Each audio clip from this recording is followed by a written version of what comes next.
হে ভাই ও বোনেরা, ঈশ্বর আপনাদের শুক্রবার 29শে মার্চ আরামবাগের বিভিন্ন চার্চে পালিত হলো গুড ফ্রাইডে। এই দিনটি খ্রিস্ট ধর্মের একটি গুরুত্বপূর্ণ পবিত্র দিন।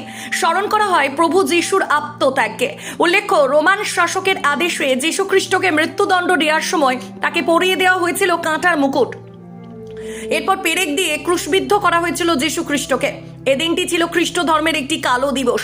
প্রভু যীশু খ্রিস্টের মৃত্যুর দিনটি পরিচিত গুড ফ্রাইডে নামে। এদিন আরামবাগ বাসুদেবপুর মোড় সংলগ্ন এসডিএ চার্চের পক্ষ থেকে গুড ফ্রাইডে উপলক্ষে একটি শোভাযাত্রার আয়োজন করা হয়েছিল। পাশাপাশি শহরের বেশ কয়েকটি মোড়ে এসডিএ চার্চের সদস্যরা প্রভু যীশু খ্রিস্টের জীবনী নিয়ে বিস্তারিত আলোচনা করেন এবং মানুষের কাছে শান্তির বার্তা ছড়িয়ে দিতে দেখা গেল।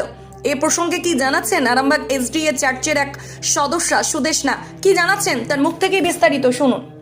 হত্যা হয়েছিল ক্রুশের উপর, তারপর তাকে কবরে রাখা হয়েছিল। 3 দিনের দিন তিনি আবার পুনরুত্থিত হয়েছিলেন এবং 40 দিন পর্যন্ত মৃত্যুর পরের জীবন আপনারা দেখেছেন। প্রভু যীশু এই পৃথিবীতে মৃত্যু থেকে উঠেও আবার পুনরুত্থিত হয়েছেন। তিনি জীবন্ত পরমেশ্বর, তিনি পুনরুত্থান, তার মধ্যেই জীবন আছে, তার মধ্যেই পুনরুত্থান রয়েছে। হে পরমপিতা পরমেশ্বর, প্রভু যীশু আপনাদেরকে আহ্বান করছেন। তিনি জীবন্ত ঈশ্বর। আপনারা হৃদয় কঠিন করে রাখবেন না, তার বার্তা শুনুন, তার ডাকে সাড়া দিন।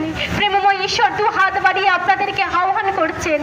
প্রভু যিশুকে স্বর্গে উঠিয়ে নেওয়া হয়। তিনি যখন যান, তিনি এই কথা বলে যান যেন তার এই সুখবর আমরা সমুদয় জাতির কাছে ছড়িয়ে দিই, কারণ এখনো পর্যন্ত ঈশ্বরের দয়া আছে।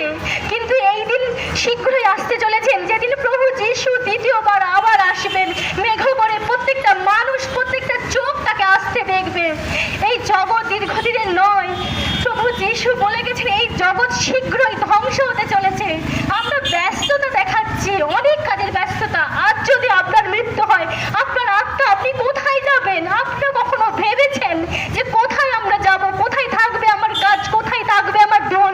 কোথায় থাকবে আমার সম্পত্তি? কোথায় থাকবে আমার নাম যশ? কোথায় থাকবে? প্রভু যিশু স্বয়ং ঈশ্বর আপনাদেরকে আহ্বান করছেন। তিনি আবার আসতে চলেছেন, তিনি মেঘরথে আসতে চলেছেন, দ্বিতীয়বার আগমন ঘটবেন। তিনি তার লোকেদের তার কাছে নিয়ে যাবেন। এবং আপনারা প্রত্যেকে জেনে রাখুন, আপনাদেরকে প্রত্যেকে প্রভু যিশুর বিচারের সিংহাসনের সামনে আসতে হবে, কারণ তিনি বিচারকর্তা হিসেবে সিংহাসনে বসবেন। প্রত্যেকটা মনুষ্য জাতির বিচার তিনিই করবেন। আর সেই দিন প্রত্যেকটা মানুষ তার কাছে হাঁটু পাতবে, তাকে প্রভু বলে স্বীকার করবেন। প্রত্যেকটা মানুষ তখন তাকে প্রভু বলে স্বীকার করবে এবং আর্তনাদ করবে তাকে মুক্তিদাতা হিসেবে স্বীকার করেনি বলে। তাই এখনো সুযোগ আছে, হে সমুদয় ভাই ও বোনেরা, এখনো সুযোগ আছে, এখনো ঈশ্বরের দয়া আছে, এখনো ঈশ্বরের দয়া আছে। আপনারা পাপ থেকে মন ফেরান, আমরা ভালোর পথে আসুন। অন্ধকারের রাজত্ব থেকে প্রভু যিশু আপনাদেরকে আলোর রাজ্যে নিয়ে আসতে চান। আপনারা মন ফেরান, আপনাদেরকে ঈশ্বর আহ্বান করছেন। ঈশ্বর আহ্বান করছেন, আপনাদের হৃদয় দ্বার খুলে তাকে গ্রহণ করুন।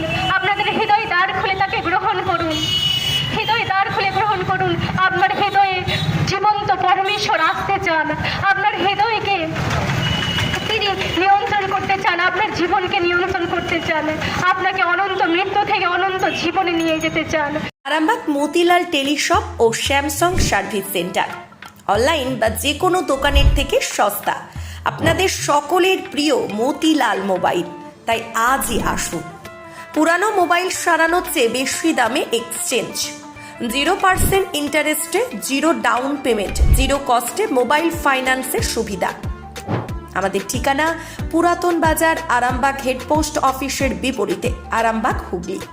আমাদের যোগাযোগ নাম্বার 7001304430।